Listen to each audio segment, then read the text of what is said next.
How to create Discord account on mobile. Hello everyone, welcome back to our channel. If you are looking to create a Discord account on your mobile device in 2025, you are in the right place. In this quick video, I'll guide you through the entire process step by step, so let's get started. First thing first, you need to download the Discord app on your phone. Just head over to the App Store or Google Play Store, search for Discord and hit that download button. Once it's installed, open the app. Now that you're in the app, you will see the option to register. Go ahead and click on register button. This is where the fun begins. You will be prompted to enter a phone number or an email address. You can choose either one, and don't worry, you can add the other option later if you want.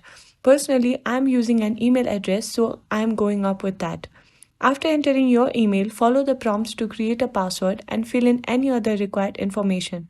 Once you are done, hit continue to finalize your registration. Discord may ask you to verify your account through your email or phone number. Just follow the instructions sent to you and you'll be all set. And that's it, you have successfully created your Discord account on mobile in 2025.